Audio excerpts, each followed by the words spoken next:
Hey there folks, welcome to our cozy nook of tales and adventures. Today, like every episode, we're unlocking the doors of imagination to explore new worlds, meet fascinating characters, and experience unique emotions. I promise to take you on an unforgettable journey through the power of words. So get comfy, grab your favorite drink, snuggle into that perfect spot, and get ready to lose yourself in a new story. Leave the outside world behind for a while and dive with me into the depths of storytelling. If you enjoy our content and want to support the channel, consider hitting the subscribe button and giving the video a thumbs up. Now, without further ado, let's dive into today's story.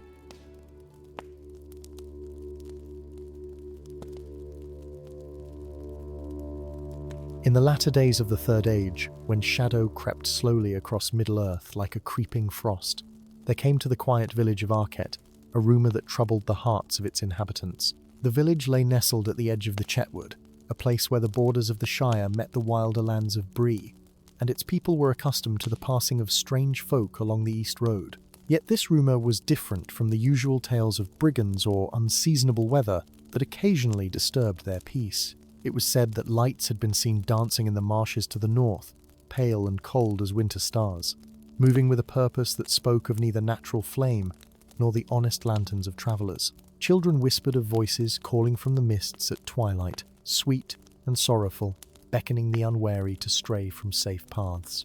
3 times in as many weeks, livestock had been found wandering far from their pastures, their eyes wide with a terror that would not fade, though no mark of tooth or claw could be found upon them. The folk of Archet were a practical people, descended from the Edain of old, though they had forgotten much of their ancient heritage. They knew how to work the land, how to trade with the Shire folk and the Breelanders, and how to mind their own business when strange travellers passed through on unknown errands.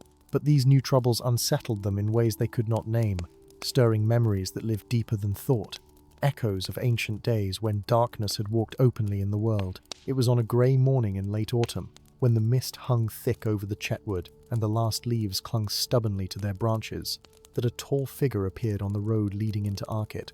He came walking out of the east, leaning upon a staff of ash, and his grey cloak was drawn close against the chill.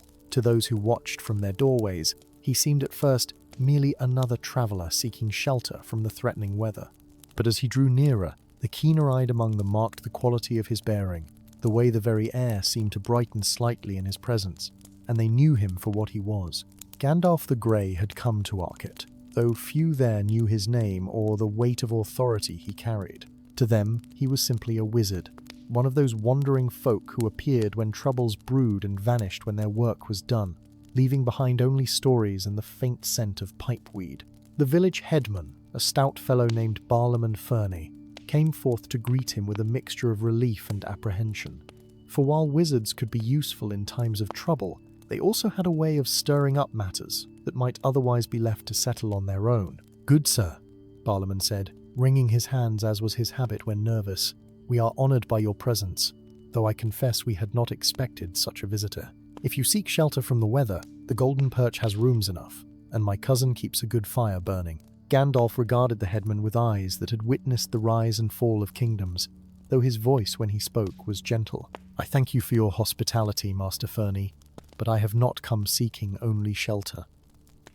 Word has reached me of strange happenings in these parts, and I would learn more of what troubles your people." At this, Barrowman's face grew grave, and he glanced around at the gathered villagers before speaking in a lower voice. "Aye, there have been troubles indeed, though we know not what to make of them. Perhaps it would be best if you heard the tale from those who have witnessed these things firsthand. Come, let us go to the common house, where we may speak more freely."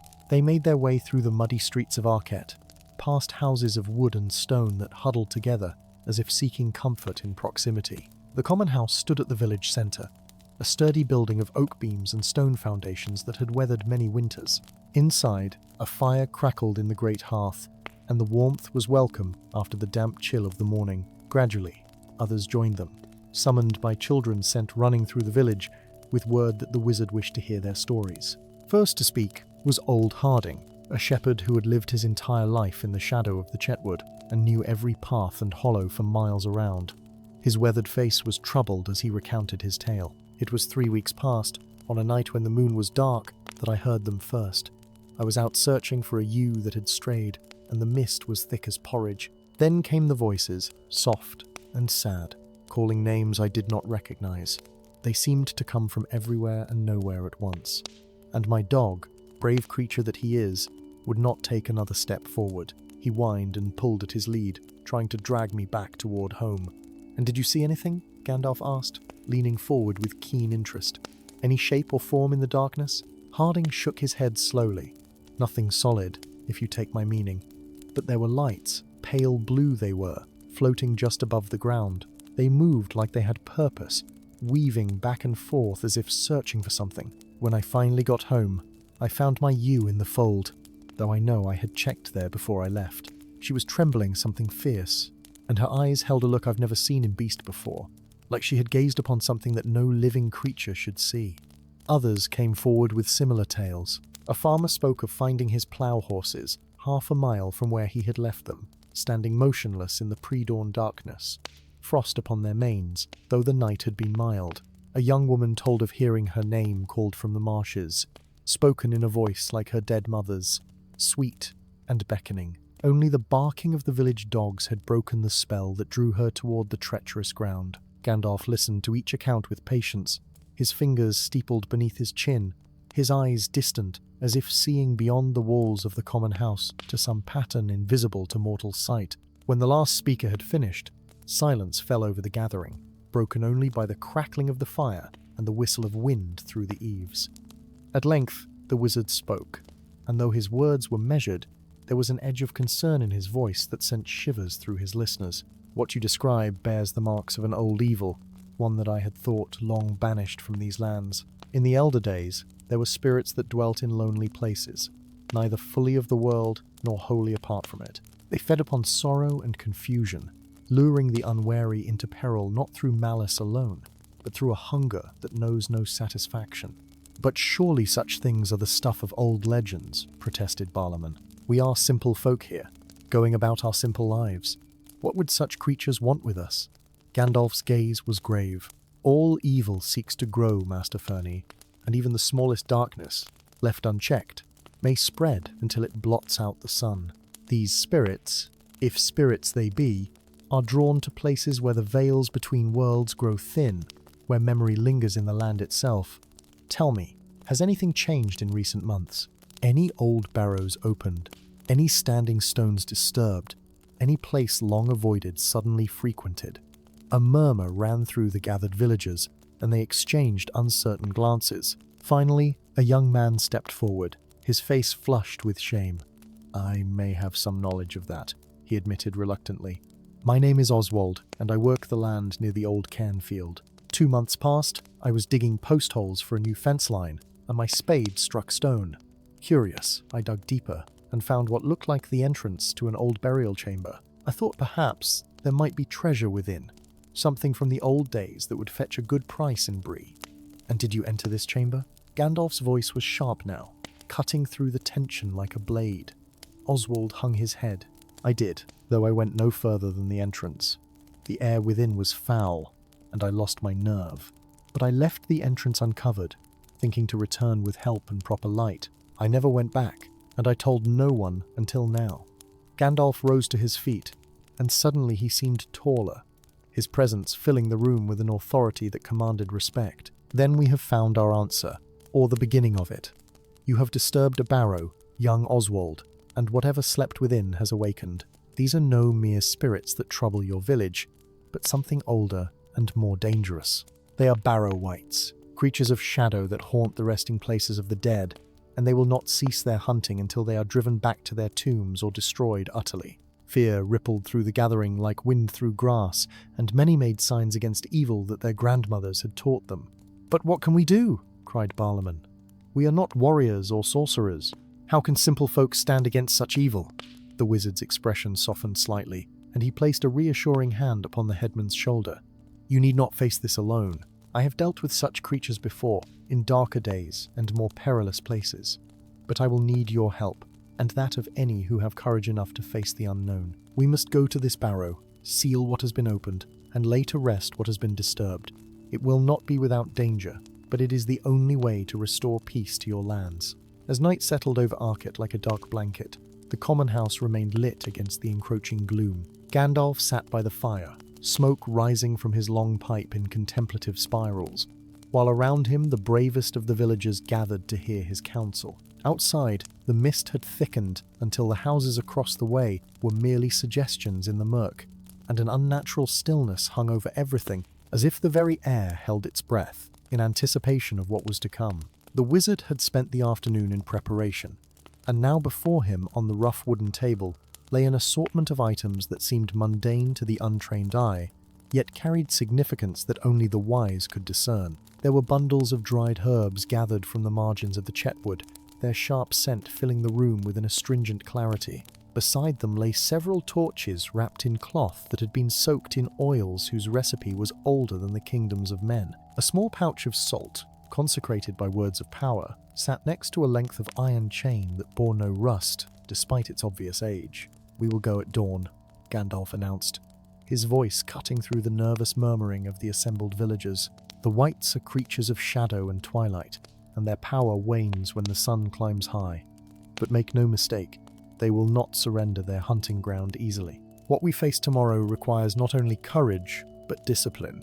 You must heed my words exactly, for even a small misstep could prove fatal." Old Harding, who had been the first to report the strange happenings, cleared his throat, begging your pardon. "But what exactly are these barrow wights?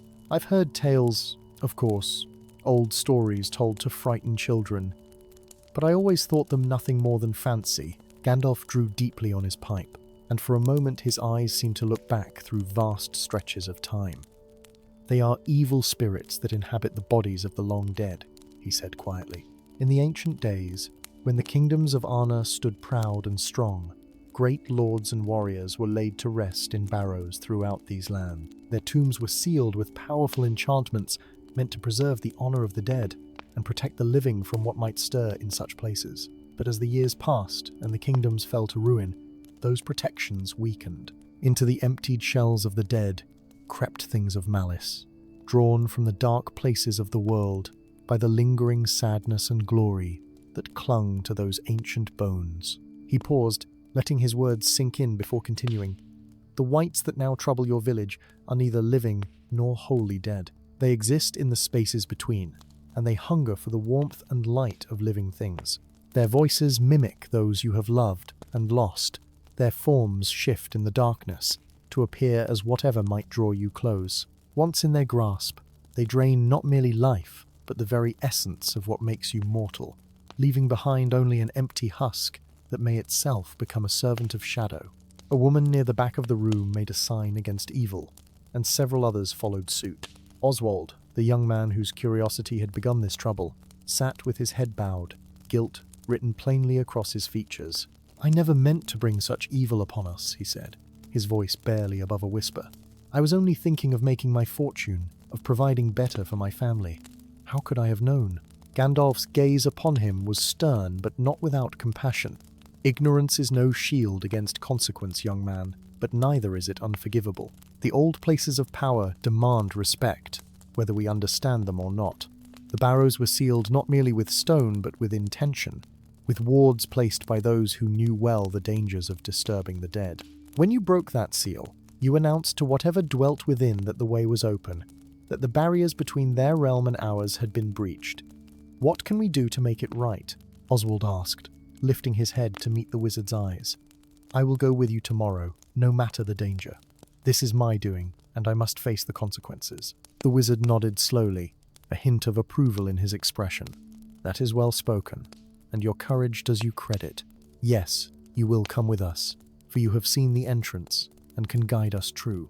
But you will not go unprepared or unprotected. None of us will." He reached into his robes and produced a small wooden box, worn smooth by age and handling. From within, he drew several items that gleamed softly in the firelight. "These are charms of protection, wrought by the skill of the elves in days when such craft was more common in the world. Each of you who comes tomorrow will wear one, and you must not remove it under any circumstance, no matter what you see or hear.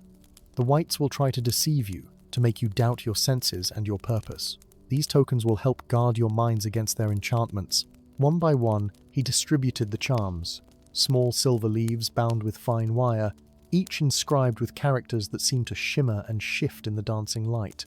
As each person received their token, Gandalf spoke words over them in a language that was old when the mountains were young, and the air in the room seemed to brighten slightly. As if a cloud had passed from before the sun, Barlaam Fernie accepted his charm with trembling hands. "How many should go with you?" he asked.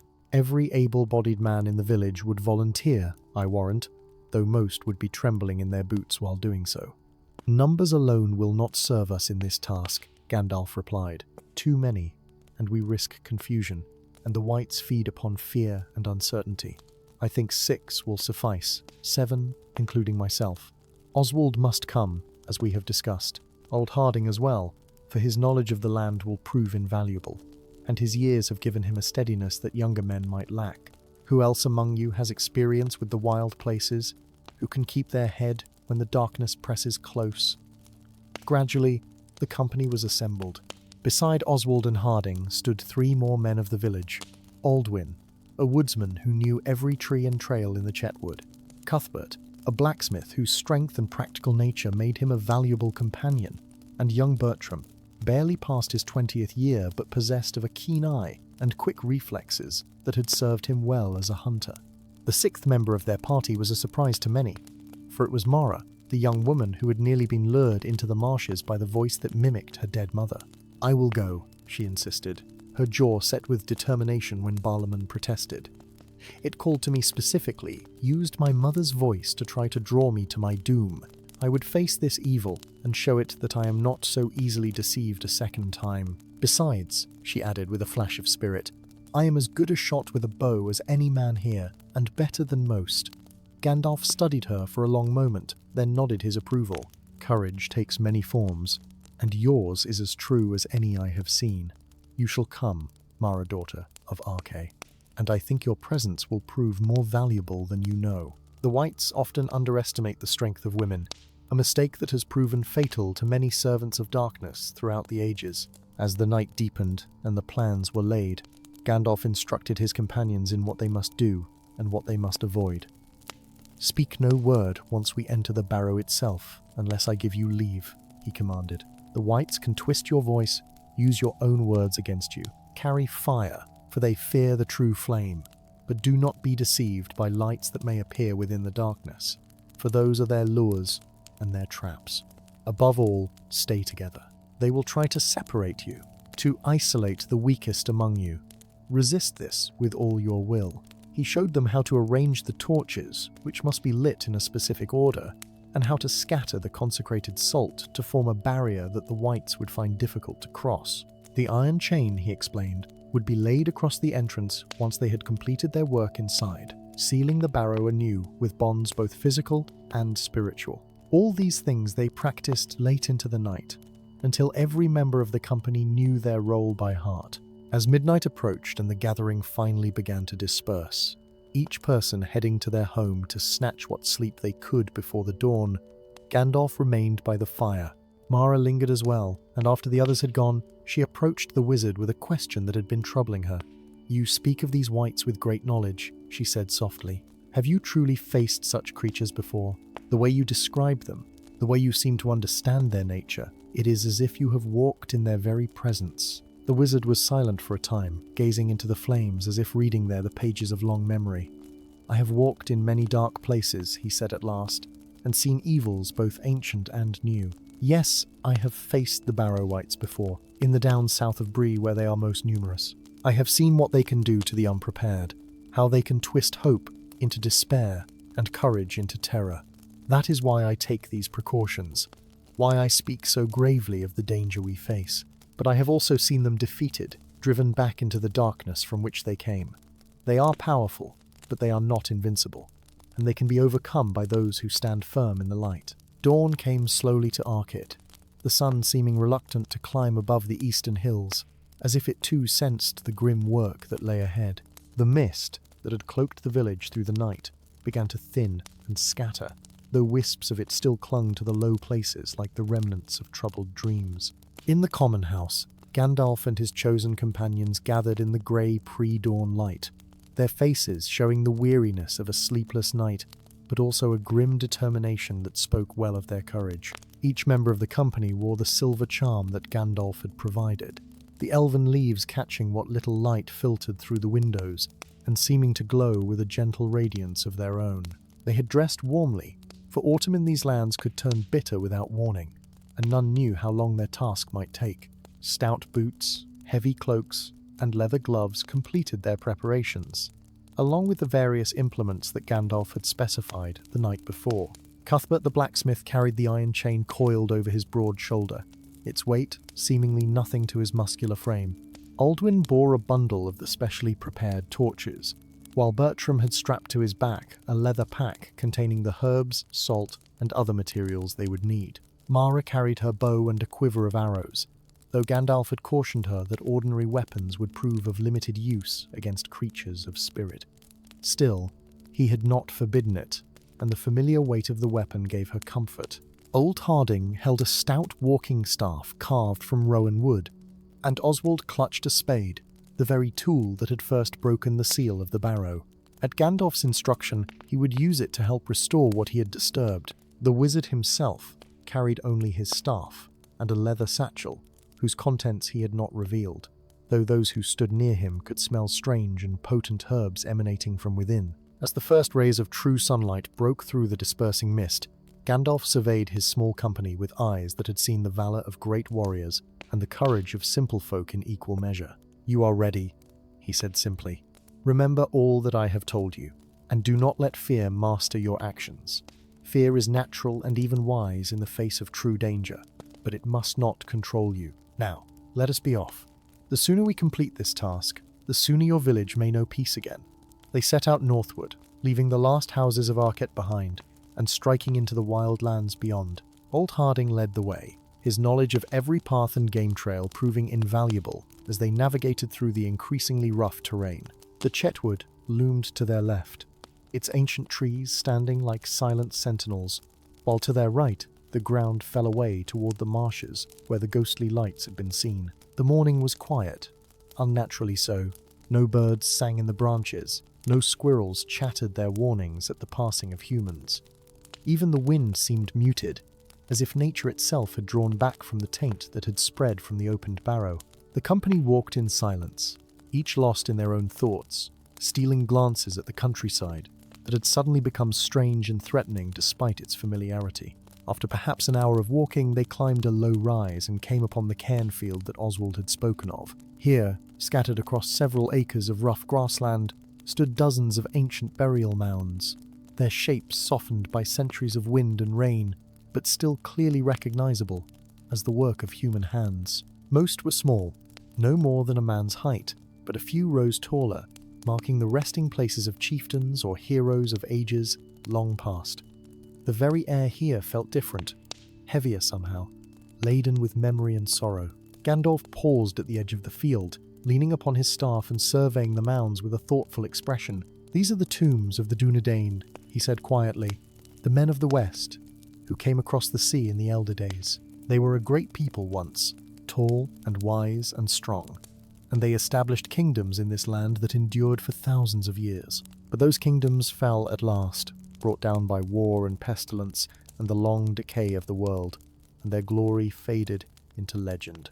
He gestured toward the nearest mounds. When they buried their dead, they did so with honor and ceremony, surrounding the bodies with treasures and tokens of their achievements in life. But more than gold and jewels, they placed wards of power upon these tombs, protections meant to ensure the peaceful rest of the departed and to guard against the desecration of their remains. Those wards have weakened over the long years, and in some cases failed entirely, allowing darker things to creep in and make their homes in the empty chambers. "Which one did you disturb?" he asked, turning to Oswald. The young man pointed with a trembling hand toward the far side of the field, where a mound larger than most rose against the grey sky. "That one," he said. "It stands apart from the others, and I thought that meant it might contain greater treasure. I was a fool." "Perhaps," said Gandalf, "but a fool who has learned wisdom through his error. Come, let us not delay. The sun climbs higher, and we must complete our work before shadows lengthen once more." They made their way across the cairnfield, and with each step, the sense of wrongness grew stronger. The grass beneath their feet was withered and brown, though it should have been green with autumn rain. Frost clung to the stones despite the mild temperature, and here and there they saw signs of recent disturbance, places where earth had been disturbed or stones overturned, as if something had been searching, hunting. When they reached the great mound, they found it exactly as Oswald had described. The entrance he had uncovered still gaped open, a dark mouth in the hillside surrounded by stones that bore the weather-worn remnants of ancient carvings. The opening was perhaps 4 feet high and 3 feet wide, just large enough for a person to enter if they crouched. From within came a breath of cold air that smelled of earth and decay and something else, something ancient and inimical to life. Gandalf knelt before the entrance, examining the disturbed earth and broken stones with careful attention. His fingers traced the faded carvings, and he muttered words under his breath in languages that none of the company understood. After a long moment, he stood and turned to face his companions, his expression grave. "This was indeed a place of power," he said. "These carvings are wards, meant to bind and protect. They speak of peaceful rest for the honored dead and eternal vigilance against those who would disturb that rest. But the magic that powered them has faded almost to nothing, and when Oswald broke through, he tore aside what little protection remained. What dwells within now has had weeks to establish itself, to sink roots into this place and claim it as its own." "Can it be driven out?" asked Alduin, his woodsman's practicality coming to the fore. "It can," Gandalf replied, "but it will not go willingly. We must enter the barrow, confront what lurks within, and perform the rites that will cleanse this place and seal it anew. The whites are strongest in darkness and confusion, so we will bring light and clarity. They feed on fear, so we must show courage. They exist in the spaces between life and death, so we must assert the power of the living world." He began to distribute tasks, his voice calm and authoritative. "Bertram, you will remain here at the entrance with Mara. Your task is to guard our retreat and to ensure that nothing follows us out should we need to flee. If you see or hear anything unusual, anything at all, sound the horn I gave you last night. Mara, your bow may indeed prove useful after all, for sometimes the whites will attempt to manifest in forms that can be harmed by mortal weapons. Aim for anything that moves in the darkness beyond us, but be certain of your target before you loose. The rest of you will come with me into the barrow. We will proceed slowly and carefully, and at my signal we will light the torches in the order I showed you. Cuthbert, you will anchor our line, keeping the chain ready for when we withdraw. Alduin and Harding, you will keep watch on our flanks. Oswald, you stay close to me. This thing knows you, knows that you were the one who opened the way. It may try to speak to you, to tempt you, or threaten you. You must resist, no matter what it says, or what form it takes. One final thing, he added, his voice taking on a note of steel. Once we enter, we do not separate. We move as one, and we leave as one. If anyone becomes disoriented or confused, if you see visions or hear voices, speak up immediately. The whites' power lies in isolation and deception. As long as we stand together in truth, they cannot prevail. With final preparations complete and courage summoned from the depth of their spirits, Gandalf led his companions toward the gaping entrance of the barrow. The opening seemed to grow darker as they approached, as if the shadows within were not merely the absence of light, but something more substantial, something that actively resisted illumination. The wizard paused at the threshold, raising his staff before him, and spoke words of power that rang out across the cairnfield like the toll of a great bell. The darkness within seemed to recoil slightly, and for a moment the entrance appeared less forbidding. "Now," said Gandalf, and he stooped to enter, his tall frame folding to fit through the ancient doorway. Behind him came Oswald, then Alduin and Harding, with Cuthbert bringing up the rear, the iron chain still coiled over his shoulder. Mara and Bertram took up their positions on either side of the entrance, Mara with an arrow already nocked to her bowstring, Bertram's hand resting on the horn at his belt. The passage beyond the entrance was narrow and low, forcing even the shortest among them to walk bent nearly double. The walls were of dressed stone, fitted together with such precision that no mortar had been needed, a testament to the skill of the ancient builders. But time and the seeping of groundwater had left their marks, and in places the stones were slick with moisture and carpeted with pale fungi that glowed with a sickly phosphorescence. The air was thick and still, heavy with the scent of earth and something else. Something that reminded Harding of meat left too long in summer heat. Their breathing seemed unnaturally loud in the confined space, and every footfall echoed and re-echoed, until it seemed a host was marching with them through the darkness. Yet Gandalf pressed forward steadily, his staff now emitting a soft white light that pushed back the shadows and revealed the way ahead. They descended gradually, the passage sloping downward into the heart of the mound. Water dripped somewhere in the distance, a steady rhythm that might have been soothing in other circumstances, but here only added to the sense of wrongness that permeated the place. The walls began to show more elaborate carvings as they went deeper. Images of tall warriors with stern faces and great swords, of ships with swan-shaped prows sailing across stylized waves, of stars and trees and symbols whose meanings had been lost to the ages. "Look there," whispered Aldwin, pointing to a section of wall where the carvings had been deliberately defaced, the stone scored and gouged as if by claws. "Something has been here before us." Gandalf paused to examine the damage, running his fingers over the violated stone. "Yes," he said quietly, "this is the Wight's work. It has no love for the glory of the ancient dead, and it takes pleasure in destroying the beauty they left behind. This tells us we are on the right path, but also that we must be wary. It knows we are coming." After what felt like an eternity but was perhaps only minutes, the narrow passage opened into a larger chamber. Here at last they could stand upright, though the ceiling was still low enough that Cuthbert had to duck his head. Gandalf raised his staff higher, and its light spread to reveal the full extent of the burial chamber. The room was perhaps 20 feet across and 30 feet long, carved from the living rock and shaped with cunning skill. Stone benches lined the walls, and upon these benches lay the remains of the ancient dead. Though whether they were truly bones or merely shaped from stone, it was difficult to say in the uncertain light.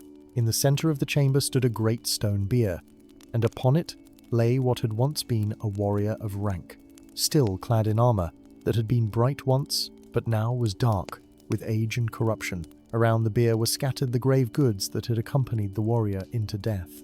There were weapons, swords and spears whose blades had been ritually broken so that they could follow their owner into the next world. There were vessels of gold and silver, tarnished but still recognizable as fine work. There were jewels that caught the light from Gandalf's staff and threw it back in scattered fragments of colour. All the wealth that Oswald had imagined finding was here, but none of the company felt the slightest desire to touch any of it, for there was something else in the chamber as well. Something that made the skin crawl and the heart race with primal fear.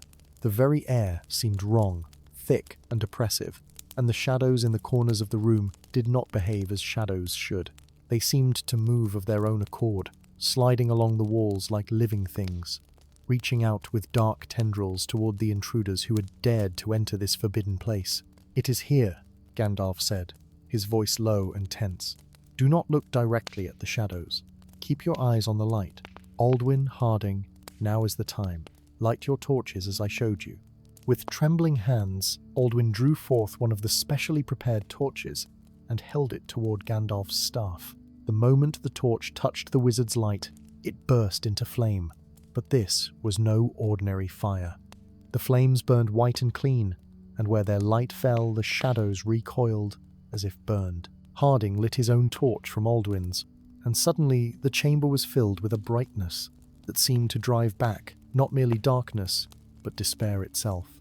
The effect was immediate and dramatic. From the corners of the room came a sound like a great exhalation of breath, or perhaps a sigh of rage, and the shadows that had been creeping toward them suddenly fled to the furthest reaches of the chamber. The temperature dropped precipitously, and their breath began to steam in the frigid air. Frost formed on the walls and on the ancient artifacts scattered around the bier, spreading with visible speed as if winter itself had been compressed into this single space. "Now," Gandalf commanded, his voice ringing with authority. "Oswald, place the salt in a circle around the bier. Cuthbert, ready the chain. The rest of you, keep those torches high and be prepared for anything." Oswald moved forward, his hands shaking so badly that he nearly spilled the precious salt, but he managed to control himself and began to pour a thin line of white crystals in a circle around the central bier. As he worked, walking slowly around the stone platform, a voice began to echo through the chamber. It was cold and hollow, like wind blowing through empty places, and it spoke in a language that none of them understood, yet somehow still conveyed meaning directly to their minds. "Thieves," it said, "despoilers. You come into my hall unbidden, you bring your fire and your salt. You think to drive me from what is mine. This place belongs to me now. The old protections have failed. The ancient words have lost their power. I am master here, and you are merely meat for my table." "Do not listen," Gandalf said sharply.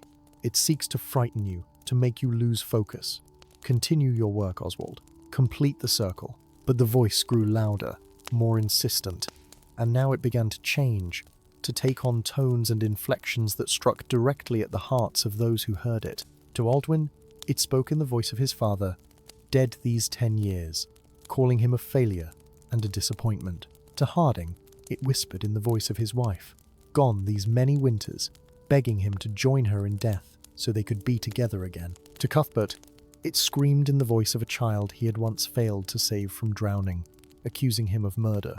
Each man staggered under the assault, their torches wavering as grief and guilt threatened to overwhelm them. But Gandalf moved among them, touching each on the shoulder, and where he touched, the voices grew fainter, less convincing.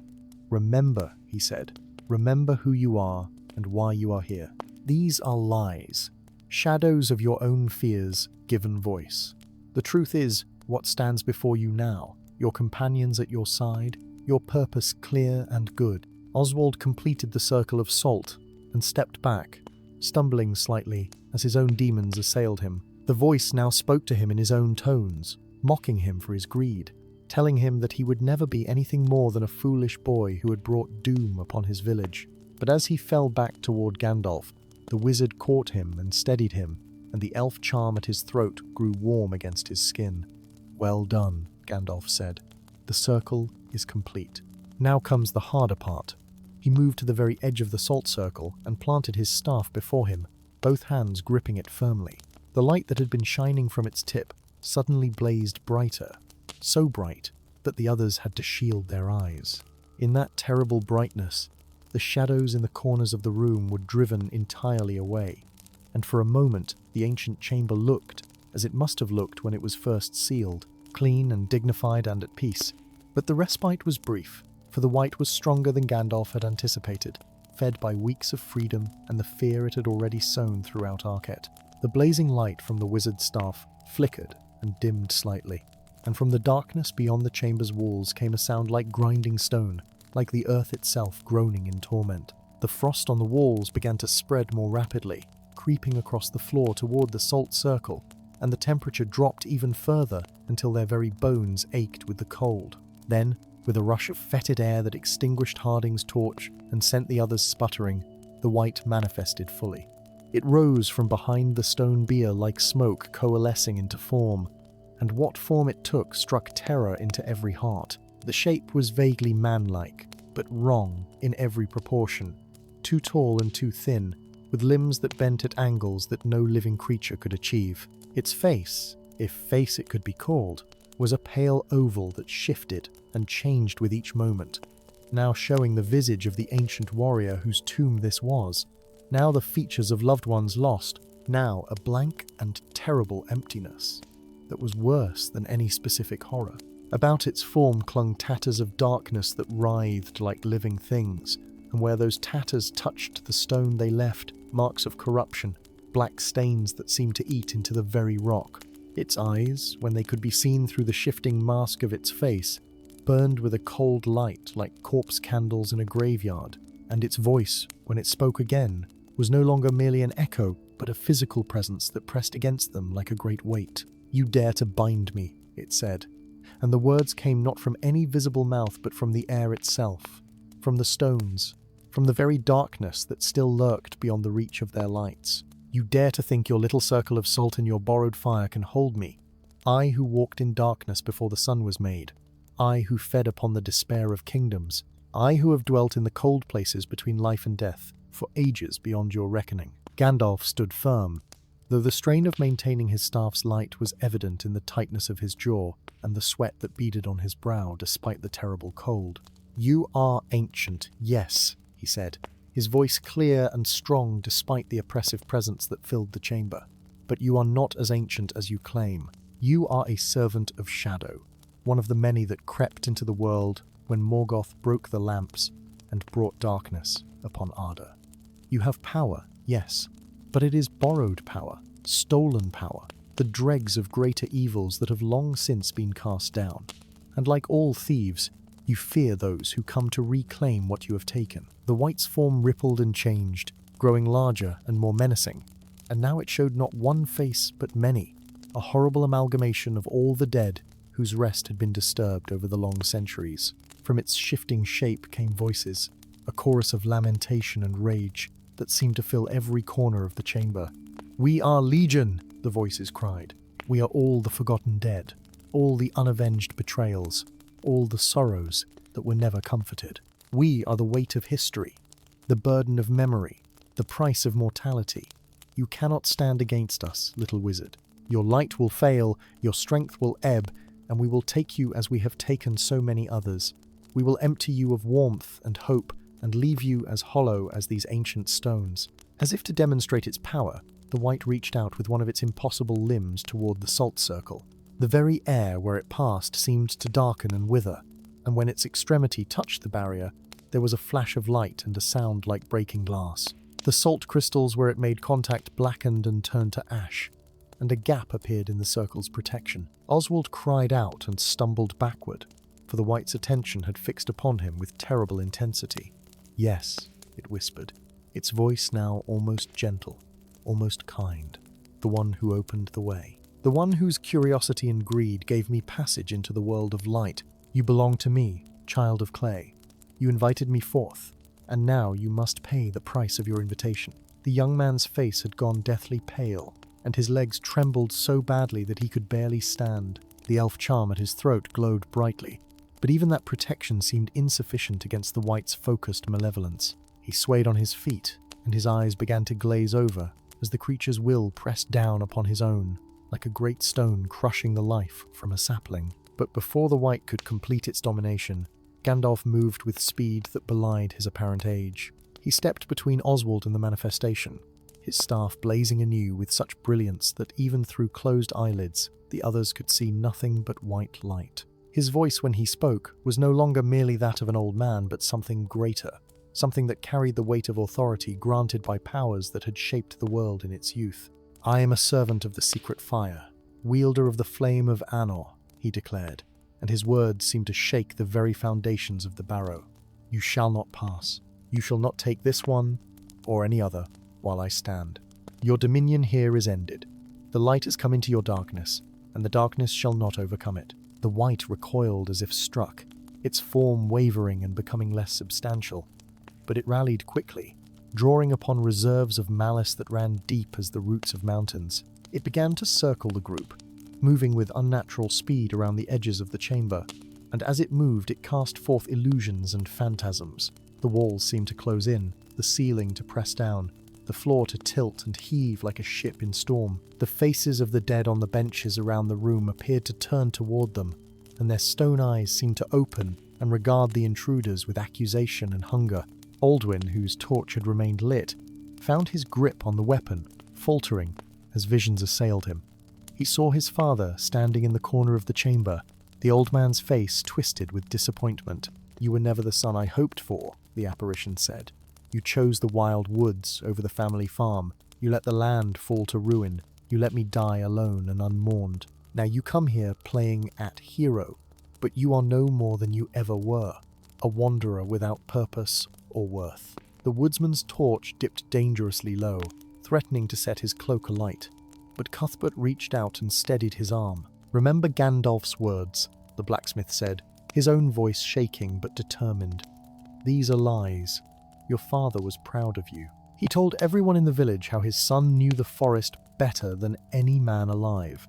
Do not let this thing twist your memories into weapons against yourself." The Wight, seeing its assault on Aldwin faltering, turned its attention to Harding. The old shepherd suddenly found himself surrounded by all the sheep he had lost over his long years of tending flocks, their eyes accusing, their bleating voices forming words of condemnation. "You let us die," they seemed to say.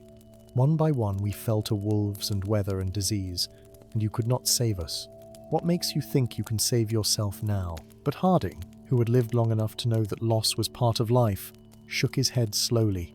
"I did my best," he said aloud, speaking not to the visions but to himself. "Every shepherd loses some of his flock. It is the way of the world. I mourn each one, but I do not let grief master me, and I will not let false grief conjured by a creature of malice break me now." His words, simple and heartfelt, seemed to have an effect beyond their humble origin. The phantasmal sheep flickered and faded, unable to maintain their form in the face of such honest acceptance of mortality and imperfection. The white hissed in frustration, and its circling grew more frantic, more desperate.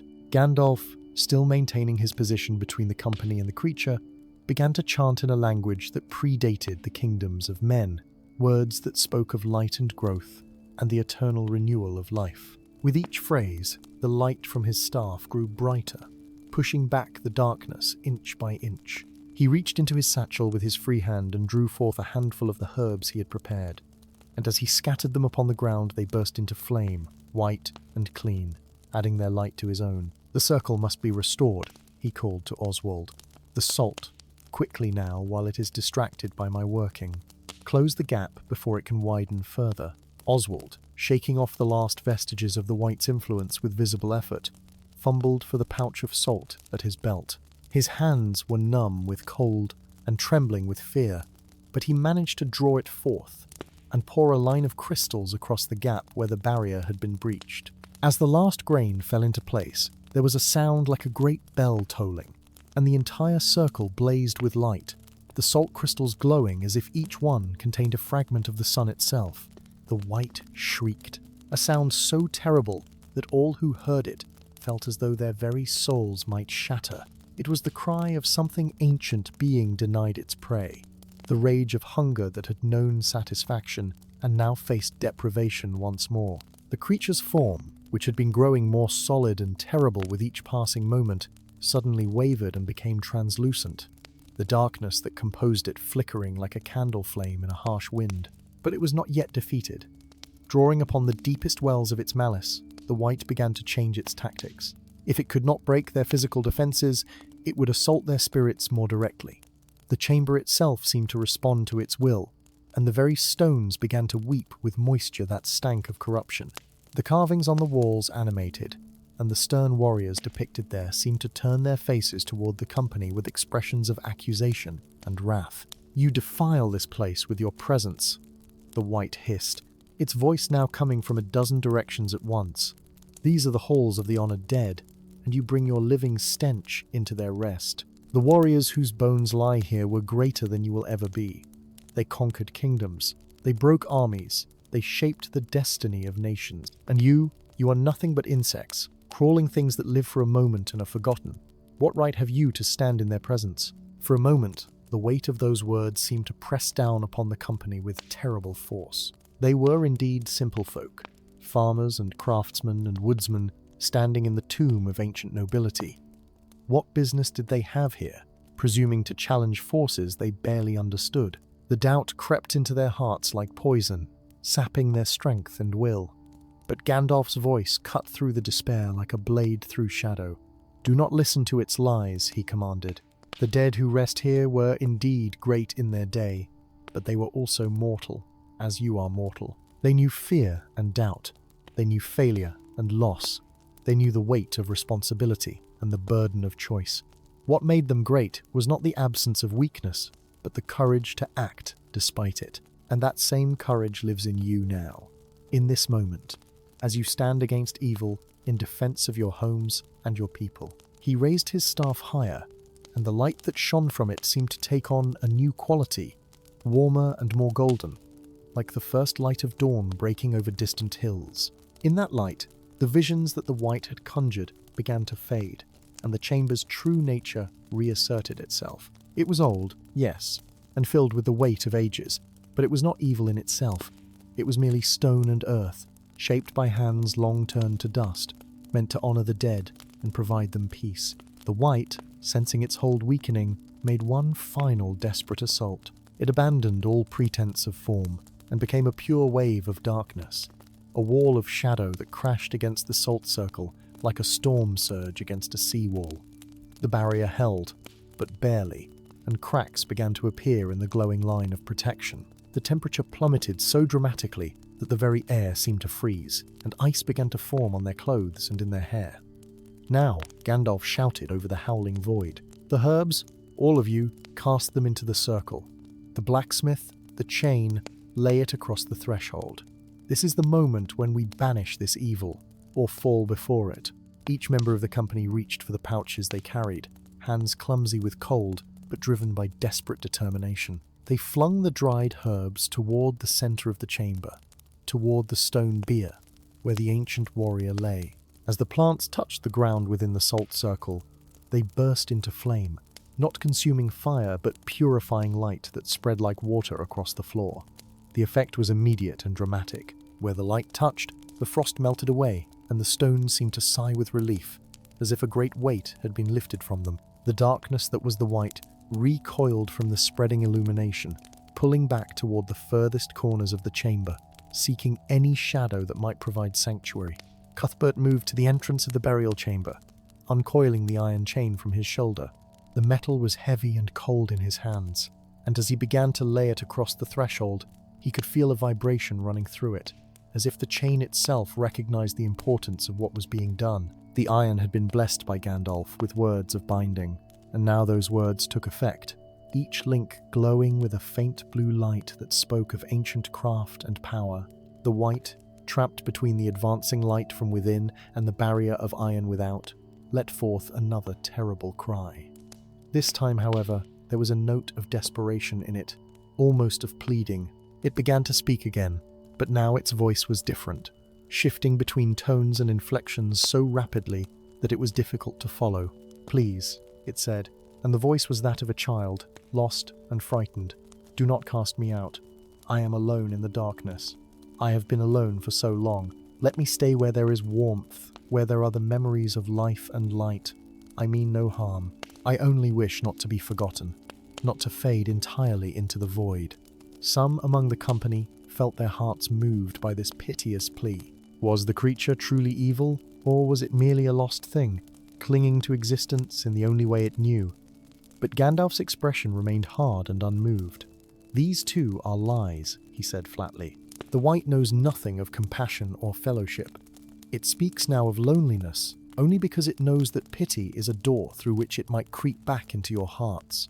What it truly desires is not company but domination, not remembrance but consumption. It would drain you of everything that makes you human and leave behind only another hollow servant of shadow." He stepped forward to the very edge of the salt circle, so close to the shrinking darkness that the others feared it might reach out and seize him. But the wizard showed no trace of fear as he raised his staff and spoke words that seemed to resonate, not merely in the chamber, but in the very fabric of reality itself. "By the light that was before the world was made," he intoned, "by the music that shaped all things, by the authority granted to me by those who sent me into this age, I command you to depart. Return to the void from which you came. Trouble this place no more. Release your hold upon the dead who rest here, and upon the living who dwell nearby. You are bound by my word, by the iron of the earth, by the salt of the sea, by the fire of the sun. Begone, and return not while memory of this day endures." With each phrase, the light from his staff grew brighter, until it filled the entire chamber with radiance so pure and intense that it seemed impossible mortal eyes could bear it. Yet somehow the company could look upon it without pain, and in its glow they saw the white's true nature revealed at last. It was nothing but shadow given form by malice and sustained by the fear it engendered. It had no substance of its own, no reality except what it stole from others.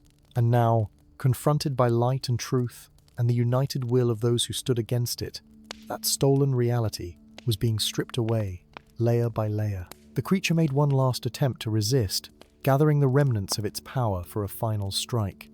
It launched itself directly at Gandalf, seeking to overwhelm him through sheer force, but the wizard did not flinch. He brought his staff down upon the stone floor of the chamber with a crack like thunder, and the light that had been building within it exploded outward in a wave of pure cleansing force. The white scream as it was torn apart echoed through the barrow and beyond, out into the cairnfield and across the surrounding lands. Those who heard it miles away in Archet, felt a sudden lifting of oppression they had not fully realized they were carrying. The darkness that had hung over the village for weeks seemed to dissipate like morning fog before the sun. Within the chamber, the effect was even more dramatic. The shadow that had been the white simply ceased to exist, dissolving like smoke in a high wind. The unnatural cold fled in an instant, replaced by a warmth that seemed to rise from the stones themselves. The frost melted away, and with it went the sense of malevolence that had permeated the place. The ancient warrior on his bier lay peaceful once more, his armor gleaming softly in the light, and the grave goods around him seemed merely old and precious, rather than cursed and threatening. For a long moment, no one moved or spoke. The silence that filled the chamber was profound, but it was no longer the oppressive quiet of dread. Instead, it was the peaceful hush of a sanctuary, the restful stillness of a place where the dead might finally sleep undisturbed.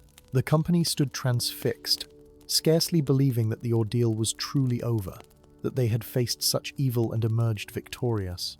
Gandalf was the first to stir. The light from his staff dimmed gradually to its normal soft glow, and he leaned heavily upon it for a moment, as if the effort of the banishment had taken more from him than he wished to show. But when he turned to face his companions, his eyes were bright with satisfaction and perhaps even a hint of pride. "It is done," he said simply. "The white is destroyed, scattered beyond any hope of reformation. This place is cleansed, and the dead may rest in peace once more. You have all done well, far better than many seasoned warriors might have managed. Your courage and steadfastness have saved not only Archet, but perhaps other villages that might have fallen under this creature's shadow had it been allowed to grow stronger." Oswald sank to his knees, overwhelmed by relief and the weight of emotion that he had been holding back throughout the confrontation. Tears streamed down his face as he looked up at the wizard. "I am sorry," he said, his voice breaking. "So terribly sorry for what I brought upon everyone. I was greedy and foolish, and I nearly destroyed everything."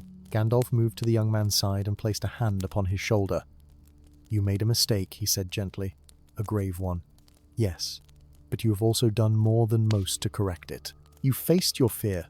You stood against the darkness your actions unleashed, and you helped to seal it away. That takes courage of a kind that many never find. Learn from this, Oswald, and let it guide you to wiser choices in the years to come." The others gradually relaxed, their weapons and torches lowering, as the tension that had sustained them through the battle began to ebb. Aldwin found himself shaking uncontrollably, the delayed reaction to fear finally catching up with him. Harding sat down heavily on one of the stone benches, his age suddenly showing in the lines of his face. Cuthbert remained standing, but his broad shoulders slumped with exhaustion. "Now comes the final work," Gandalf said, surveying the chamber with a critical eye. "We must seal this place properly, with wards that will endure for ages to come. The old protections failed because they were not maintained, because the knowledge of how to renew them was lost. But I remember the old ways, and with your help, we can ensure that what happened here never happens again." He began to move around the chamber, examining the walls and the ancient carvings with careful attention. His fingers traced patterns in the air, and he muttered words in languages that shifted and changed even as he spoke them. Gradually, the others could see a change beginning to take place. The carvings on the walls, which had been worn and faded, began to glow with a faint golden light. New symbols appeared alongside the old ones, not carved into the stone but somehow written upon it in light that seemed to sink into the rock and become part of it. "These are wards of binding and protection," Gandalf explained as he worked. "They will prevent any spirit of darkness from entering this place again, and they will guard the rest of the honored dead. But they are also wards of memory, meant to preserve the truth of who lies here and what deeds were done in life. Come, help me to restore what has been forgotten." He beckoned them closer to the central bier, where the ancient warrior lay in his corroded armor. Now that the evil presence was gone, they could look upon the figure without fear, and what they saw spoke of a life lived in honor and courage. The warrior's face, what could be seen of it through the helm's opening, showed a man who had been neither young nor old when death claimed him, with features that suggested both strength and wisdom. Upon the warrior's chest, partially hidden beneath his crossed arms, lay a sword whose blade had been ritually broken according to the custom of his people. But Gandalf reached out and touched the broken weapon with reverence, and as he did so, Words began to appear in the air above the bier, written in light as the wards had been. The company could not read the ancient script, but Gandalf spoke the words aloud, translating as he read. "Here lies Brandir, son of Baranor," he intoned, "a captain of the North Kingdom in the days when Arthedain still stood against the shadow. He held the watch on these borders for 40 years, and in his time no evil thing crossed into the peaceful lands beyond. He fell at last defending the people of 3 villages from a raiding party that came out of the mountains, and though he was slain, he ensured that all those he protected escaped to safety. His deeds were sung in the halls of kings, and his name was written in the annals of honor." A profound silence followed these words. The company stood before the tomb with newfound respect, understanding now that they stood in the presence of true heroism, of sacrifice that had echoed down through the ages, even though the names and deeds had been forgotten by later generations. Brandir had given his life to protect the innocent, just as they had risked their lives to protect Archet from the evil that had invaded his rest. "He deserves better than to have his tomb disturbed and defiled," Harding said softly. "We must make this right, and so we shall," Gandalf replied. "But first, there is something that must be done. A custom that may seem strange, but which is important nonetheless." He gestured to the grave goods scattered around the bier, the weapons and vessels and jewels that had been placed here to honor the fallen warrior. "One of these items must be taken," he said. "A single piece to serve as a token of our having been here, of the service we have performed. This is an old tradition, meant to create a link between the living and the dead, to ensure that memory endures. Without it, the wards we have placed might be seen as an intrusion rather than a blessing." "But is that not theft?" Aldwin asked uncertainly. "To take from the tomb even with good intentions?" "It would be theft if taken for selfish gain," Gandalf replied. "But when taken as a memorial, as a promise to remember and honor, it becomes something else entirely. Trust me in this. The spirit of Brandir, if such remains in any form, would understand and approve." He moved among the scattered treasures, considering each one carefully, until his gaze fell upon a small object that lay partially hidden beneath the broken sword. It was a brooch, wrought in silver and shaped like a tree with spreading branches. Despite the centuries, it gleamed as brightly as the day it was made, untouched by tarnish or decay. "This," Gandalf said, lifting the brooch with careful reverence, "this is fitting. The white tree of Gondor, symbol of hope and continuity, of the enduring strength of those who stand against darkness. We will take this token, and it will serve as a reminder of Brandir's courage and of our duty to guard against the return of evil." He passed the brooch to Oswald, placing it in the young man's trembling hands. "You will keep this," he said, "not as treasure, but as trust. Let it remind you of the price of wisdom, of the responsibility that comes with knowledge of the old places and their power. When you are old and grey, you will pass it to another, along with the tale of what happened here, so that future generations may learn and remember." Oswald clutched the brooch to his chest, understanding the weight of what he was being given. "I swear it," he said solemnly. "I will guard this and the memory it represents until my last breath, and I will ensure that the tale is told truly." With the token claimed and the wards complete, it was time to perform the final sealing. Gandalf led them back toward the entrance, and as they walked through the narrow passage, the wizard spoke words that caused the carvings on the walls to flare with light one last time. When they emerged into the daylight of the cairnfield, blinking in the brightness after the gloom of the barrow, they found Mara and Bertram waiting anxiously. "We heard the scream," Mara said, her face pale. "It echoed across the entire field. We feared the worst, but then there was a feeling like a great burden being lifted, and we knew somehow that you had succeeded." The others emerged behind Gandalf, weary but triumphant, and there was a moment of joyful reunion as those who had waited embraced those who had ventured into darkness. But the work was not yet finished. Under Gandalf's direction, they worked together to seal the entrance to the barrow, replacing the stones that Oswald had disturbed, and building up the wall until no trace of an opening remained. As they laboured, Gandalf moved along the rebuilt wall, his staff tracing patterns that left glowing marks upon the stones. These symbols, unlike those within the chamber, were meant to be visible to any who approached, a warning and a protection both. They spoke in the silent language of power, that even those who could not read them would understand on some instinctive level. This place was sealed, sanctified, forbidden to the curious and the greedy alike.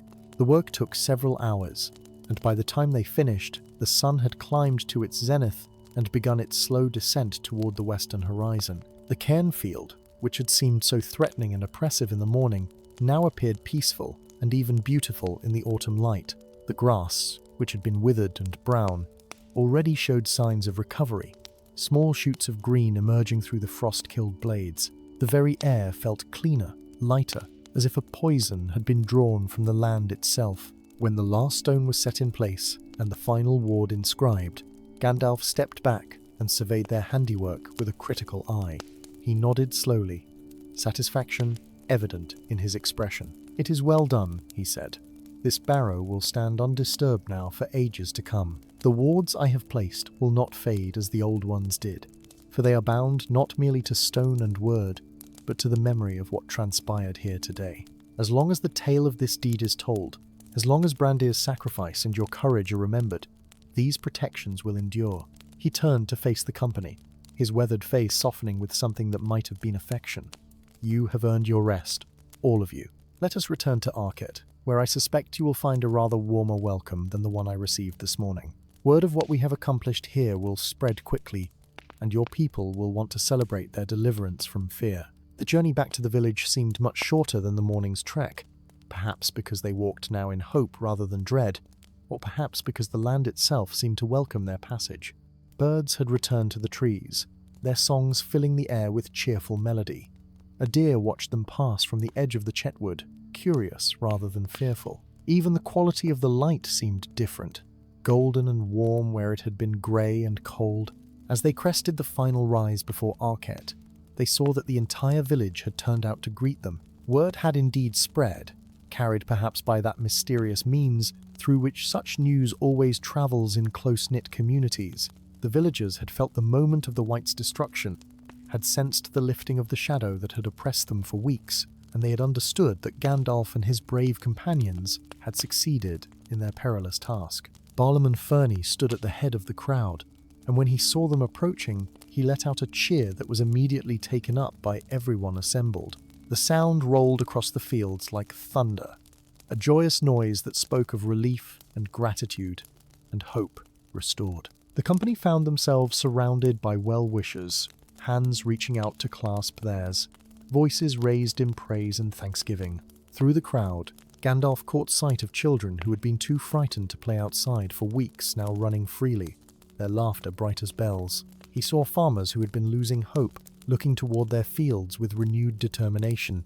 He saw the worry lines that had etched themselves into every face beginning to smooth as the weight of fear lifted. This, he thought, was what made such battles worthwhile.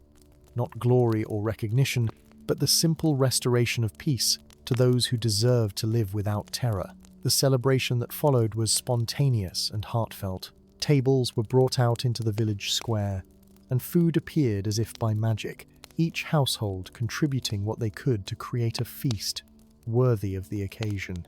There was bread fresh from the ovens, cheeses from the local dairies, smoked meats that had been carefully preserved for winter, apples from the autumn harvest, and even a few precious bottles of wine that had been saved for special occasions. As the feast progressed, and the afternoon gave way to evening, the villagers pressed Gandalf and his companions to tell the full tale of what had transpired in the barrow. The wizard demurred at first, suggesting that they should rest and recover before reliving such experiences, but the people insisted with such eagerness that he finally relented. "Very well," he said, settling himself in a chair that had been brought out for him, his pipe lit and sending forth fragrant smoke into the twilight air. "But let the tale be told properly, with all its parts, for there are lessons in it that should not be forgotten." And so, with the whole village gathered around, and the stars beginning to emerge in the darkening sky, Gandalf recounted the adventure from its beginning. He spoke of the ancient kingdoms, and the heroes who had defended these lands in days of old. He told of how the barrows had been made, and why they were sealed with such powerful protections. He explained the nature of the barrow wights, and the danger they posed, not merely to individual travellers, but to entire communities. When he came to Oswald's part in the tale, the young man flushed with shame. But Gandalf's tone was not condemnatory. He spoke of curiosity and the desire for betterment as natural human impulses that became dangerous only when they overrode wisdom and respect for the past. He praised Oswald's courage in admitting his mistake and his willingness to risk his life to correct it. Each member of the company had their moment in the narrative, their specific contributions highlighted and honoured. Gandalf spoke of Alduin's knowledge of the land that had guided them true, of Harding's steadiness in the face of visions that would have broken lesser men, of Cuthbert's strength in bearing the iron chain and laying it across the threshold at the crucial moment. He told of Mara and Bertram's vigilance at the entrance, how their watch had ensured a safe retreat was possible if needed. The villagers listened with rapt attention, gasping at the frightening parts, murmuring in wonder at the descriptions of the ancient magic, and cheering at the moments of triumph. When Gandalf described the White's final banishment, how it had been torn apart by the combined force of light and word and will, a great shout went up that must have been heard for miles across the countryside. But perhaps the most profound moment came when Gandalf spoke of Brandir, the ancient warrior whose rest they had restored. He repeated the words he had read from the light-written inscription, telling the assembled villagers about the man who had defended their ancestors so long ago that even memory of him had faded into obscurity. As he spoke, Oswald drew forth the silver brooch that had been taken from the tomb, holding it up so all could see. "This token we have brought back," Gandalf said, "not as treasure, but as trust. It will serve as a memorial to Brandir, and as a reminder of the duty each generation owes to those who came before, and those who will come after. Guard it well, people of Archet, and let its story be told to your children and your children's children, so that the courage of the past may inspire the courage of the future." A reverent silence followed these words, and many in the crowd found themselves moved to tears by the thought of the unknown hero who had given his life for their sake so many centuries ago. It struck them all that they were part of a chain of being that stretched back into the mists of time and forward into an unknowable future, that their actions today would echo down through the ages just as Brandir's had. As the feast continued and the evening deepened into night, the mood shifted from solemn reflection to genuine celebration. Musicians appeared with fiddles and pipes, and dancing began in the square. Children who had been afraid to venture out after dark now ran laughing through the streets, playing games of tag and hide-and-seek, under the watchful eyes of parents who no longer feared what might come out of the darkness to claim them. Gandalf sat somewhat apart from the revelry, smoking his pipe and watching the festivities with evident pleasure. He had seen many such celebrations over his long years, victories both great and small against the various forms that evil took in Middle-earth, and each one renewed his sense of purpose. This was why he had been sent to these shores, to kindle courage in the hearts of free peoples, to stand against the shadow wherever it arose, to ensure that the light was not overcome by darkness. Mara approached him as the moon rose full and bright above the village, carrying 2 mugs of the local ale. She offered one to the wizard, who accepted it with a gracious nod. They sat together in comfortable silence for a time, watching the dancers whirl past in the firelight. "Tell me truthfully," she said at last, "was there ever really any doubt that we would succeed? You seemed so confident, so certain of what needed to be done. Did you know all along that we would prevail?" Gandalf drew on his pipe, considering his answer carefully. "There is always doubt," he said quietly. "Evil is real and powerful, and those who face it risk not merely death, but worse. I have seen brave souls fall to darkness, have witnessed corruption claim even the strong and wise. No, I did not know with certainty that we would succeed. What I knew was that we had to try, that the alternative was to surrender these lands to shadow and all who dwelt here to fear." He turned to look at her directly, and in the moonlight his eyes seemed ancient beyond measure, yet also kind. "But I also knew that courage is contagious," he continued. "When one person stands against evil, others find the strength to stand beside them. You proved that today. You and your companions. You were frightened, as any sensible person would be, yet you did not let that fear master you. That is the difference between the brave and the cowardly, not the absence of fear, but the refusal to be ruled by it." Mara sipped her ale, considering his words. "When I heard my mother's voice calling from the marshes," she said softly, "it felt so real. Part of me wanted desperately to believe it was truly her, that somehow she had returned or that I might join her wherever she had gone." "How did you know it was false?" How could you be certain it was only the White's deception? The wizard's expression grew sad, touched by a sorrow that seemed to encompass more than just this particular evil. I have walked long in this world, he said, and I have learnt that the dead do not return in such ways. They pass beyond the circles of the world to a place where we cannot follow, and though we may grieve their absence, we cannot call them back. Those who claim to do so, those who promise reunion with lost loved ones through dark arts or forbidden knowledge, are always deceivers. The true honor we owe the dead is to live well, to carry forward the love and wisdom they gave us, and to ensure that their sacrifices were not in vain. He gestured toward the dancers, toward the laughter and music that filled the village square. Your mother would not have wanted you to follow a phantom voice into the marsh to your death. What she would want is this, for you to live fully, to know joy and companionship, to defend your home and your people when danger threatens. By standing against the White, by helping to destroy it, you honored her memory far more than by weeping over her grave ever could. Mara felt tears prick her eyes, but they were not tears of sorrow. She had been carrying guilt since her mother's death 2 years past, feeling that she had somehow failed to do enough, to be enough. But Gandalf's words, spoken with such certainty and compassion, lifted that burden from her shoulders. She understood now that love expressed through living well was more powerful than love that turned inward toward grief and regret. "Thank you," she said simply, and the wizard nodded, understanding all that lay behind those 2 words. As the night wore on, and the celebration gradually began to wind down, other members of the company found their way to Gandalf's side. They came not as a group, but individually, each seeking some private word with the wizard who had led them through darkness and into light. He received them all with patience and wisdom, offering counsel suited to each one's particular needs and nature. To Aldwin, who worried that his moment of weakness in the barrow had nearly cost them everything, Gandalf spoke of how strength is often found in acknowledging vulnerability rather than denying it. "You felt fear and doubt, and you admitted it," he said. "That honesty allowed your companions to help you, and together you overcame what you could not have faced alone. A warrior who pretends to be invulnerable is more dangerous to his allies than his enemies, for he will not call for aid when it is needed." To Cuthbert, who wondered whether his simple contribution of carrying the chain had truly mattered compared to Gandalf's obvious power, the wizard spoke of how all parts of a great working are essential. The most elaborate spell, the most powerful incantation, means nothing if the physical tools are not properly placed and maintained, he explained. "Your strength and steadiness were as crucial to our success as any magic I wielded. Never diminish the importance of doing one's part well, no matter how humble it may seem." To old Harding, who had been troubled by the visions of his lost sheep and what they represented, Gandalf offered different wisdom.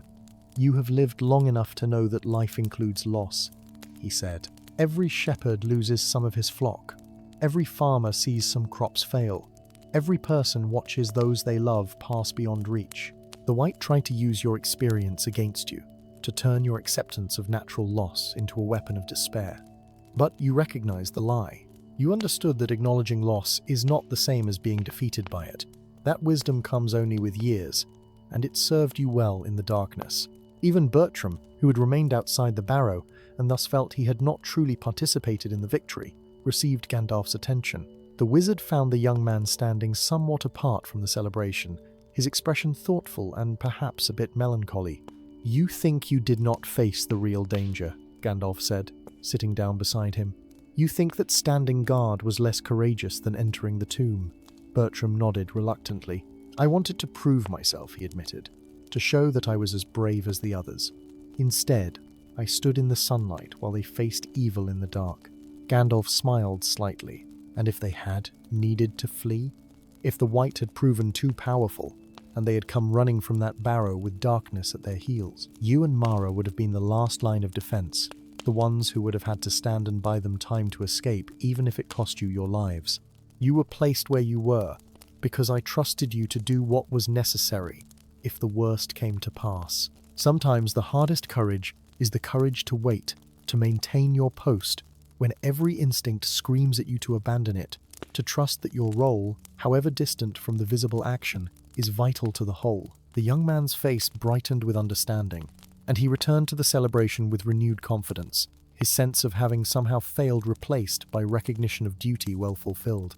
As midnight approached and the last of the revelers began to make their way to their homes, Barlaam Fernie approached Gandalf with a question that many had been wondering about, but none had dared to ask. "Will you stay with us for a time?" he ventured. "It would bring great comfort to know that you are near, should any other troubles arise." The wizard shook his head gently. "I am needed elsewhere," he said. "There are other villages, other troubles, other places where shadow threatens to overcome light, but I do not think you will face such danger again soon. The wards I have placed are strong, and more importantly, you have learned something valuable. You have learned that ordinary folk, working together with courage and purpose, can stand against extraordinary evil. Remember that, and teach it to your children. The greatest protection against darkness is not walls or weapons, but the willingness of free peoples to defend what they love." "When do you leave?"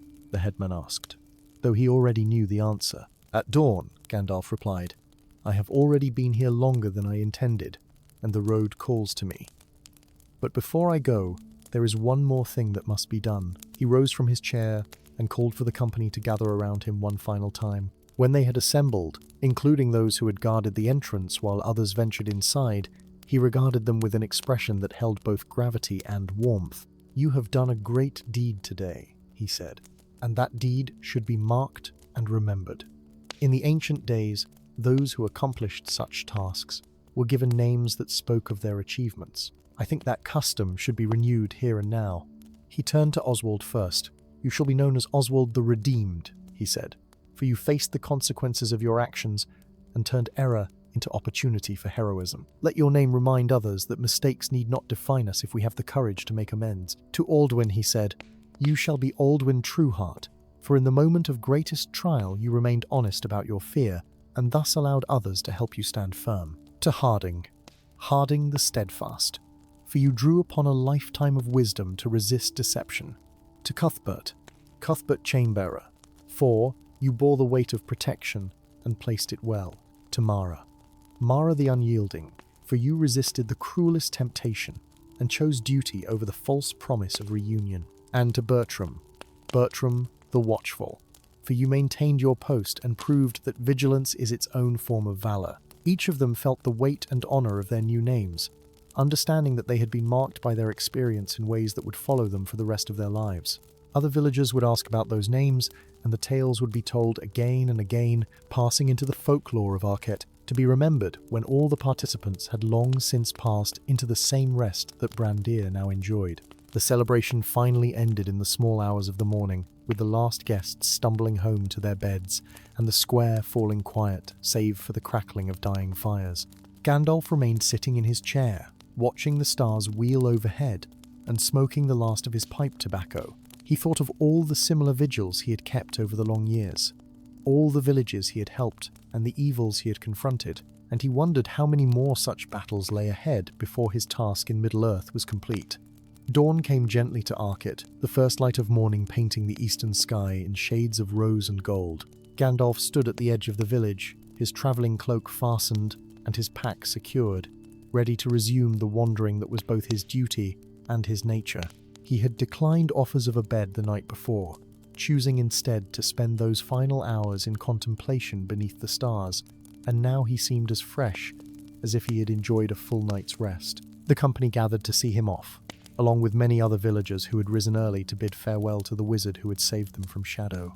They brought gifts, simple tokens of gratitude, that Gandalf accepted with grace, though he protested that no payment was necessary. There were packets of pipeweed from those who grew it, wheels of cheese wrapped in cloth, fresh bread still warm from the ovens, and a new water skin to replace his worn one. Barlaam Fernie presented the wizard with a letter bearing the seal of Archet, written in his own careful hand. "This tells of what you have done for us," he said. "Should you ever need aid or shelter, anywhere that word of Archet might reach, you have only to show this letter, and any who honor our village will know you as our trusted friend and benefactor." Gandalf tucked the letter into his robes with a nod of thanks. "I hope I shall never have need of it," he said, "but I am honored by the gesture nonetheless. Remember what I have told you. The wards will hold, but vigilance must not sleep. Teach your children to respect the old places, to understand that not all that is buried should be disturbed, and to value wisdom above wealth. He turned then to Oswald, who stood holding the silver brooch that had been taken from Brandir's tomb. The young man's face still bore traces of guilt, but there was also a new maturity there, a soberness that came from understanding the weight of consequences. "You carry a great responsibility now," Gandalf said. "That token is more than silver, more than a pretty ornament. It is a bridge between past and present, between the forgotten and the remembered. Guard it well, and when the time comes, pass it to one who will guard it equally well." "I will," Oswald said solemnly. "I swear it upon my life and honour, and I swear too that I will never again let curiosity or greed lead me to disturb what should remain at rest." "See that you keep that oath," Gandalf replied, but his tone was not harsh. "We all make mistakes," Oswald the Redeemed. "What matters is what we learn from them and how we apply those lessons going forward. You have been given a second chance that many never receive. Use it wisely." The wizard moved through the assembled crowd then, speaking a few final words to each of those who had stood with him in the barrow. To Mara he gave a small vial containing oil pressed from athelas leaves, a healing herb that grew in hidden places. "Keep this safe," he told her. "It has the power to ward off infection and speed recovery from injury. More importantly, its scent can clear the mind and strengthen the spirit in dark times. You showed great courage in resisting the White's deception. That courage may be tested again in ways you cannot foresee." To Aldwyn, Harding, Cuthbert, and Bertram, he gave similar tokens, small things that carried significance beyond their material worth. A packet of seeds that would grow into trees with wood particularly resistant to rot, useful for a woodsman. A carving of a staff topped with a ram's head, symbol of leadership among flocks and men alike. A small hammer pendant wrought in silver, bearing runes of protection and strength. A falcon's feather, perfectly preserved, representing keen sight and patient watchfulness. "These are not mere gifts," he explained as he distributed them. "They are reminders of what you discovered within yourselves when darkness threatened. Keep them close, and in troubled times, let them recall to you the truth that ordinary people can accomplish extraordinary things when they stand together against evil." As the sun climbed higher and the morning grew bright around them, Gandalf knew he could delay no longer. The road stretched before him, leading eastward toward Bree and beyond, to places where other troubles were brewing, other shadows gathering. His work in Archet was done, but his greater work would continue as long as he drew breath, and perhaps beyond even that. He raised his staff in a gesture of farewell, and the assembled villagers responded with a cheer that echoed across the countryside.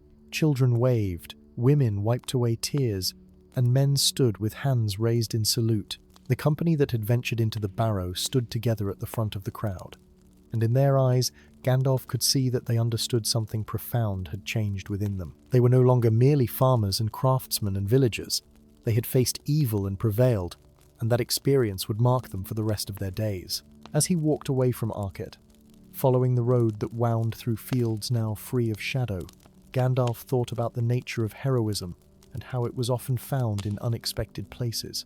The great tales told in halls and sung by minstrels spoke of kings and warriors, of epic battles and legendary deeds. But the smaller stories, the quiet victories won by ordinary folk in forgotten corners of the world, these were no less important. Indeed, they might be more so, for they proved that courage and goodness were not the province of the mighty alone.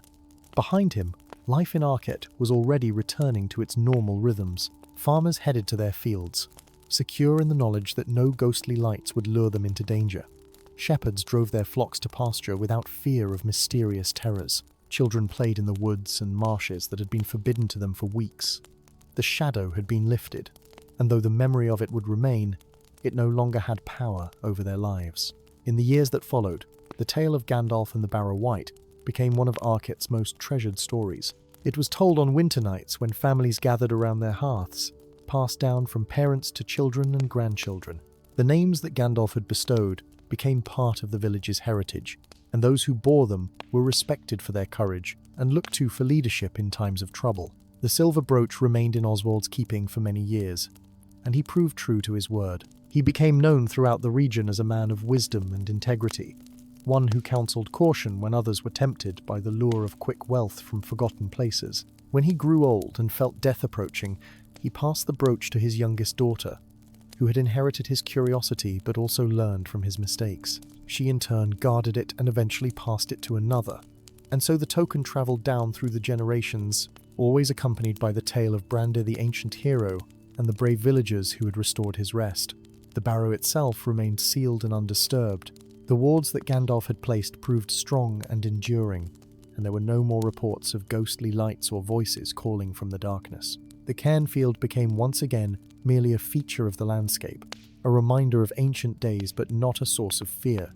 In time, wildflowers grew thick upon the mounds, and birds nested in the grass that covered them, and the place took on a peaceful aspect that spoke of proper rest rather than violated tombs. As for Gandalf, he continued his wanderings through Middle-earth, appearing when and where he was needed, often in the guise of a simple traveller, but always carrying with him the authority and wisdom granted by those who had sent him. He faced many other perils in the years that followed, some greater and some smaller than the Barrow-wight of Archet, but he always remembered that village and the courage of its people.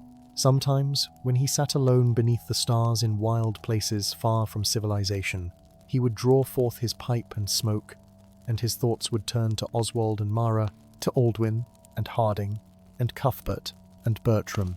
He would wonder how their lives had unfolded, whether they had remained true to the better versions of themselves that had emerged in that dark tomb. And though he could not know the specifics of their fates, he trusted that they had carried forward the lessons learned in darkness and applied them to the challenges of their daily lives. The story of the Barrow-wight became part of the larger tapestry of Gandalf's deeds, one thread among many in a pattern that stretched across centuries and encompassed the entire breadth of Middle-earth. But it was a thread he valued, for it reminded him why he had been sent to these shores in the first place. Not to command armies or topple dark lords, though such tasks might fall to him in time, but to kindle courage in the hearts of free peoples, to stand with them against shadow in whatever form it took, and to ensure that the light was never entirely overcome by darkness.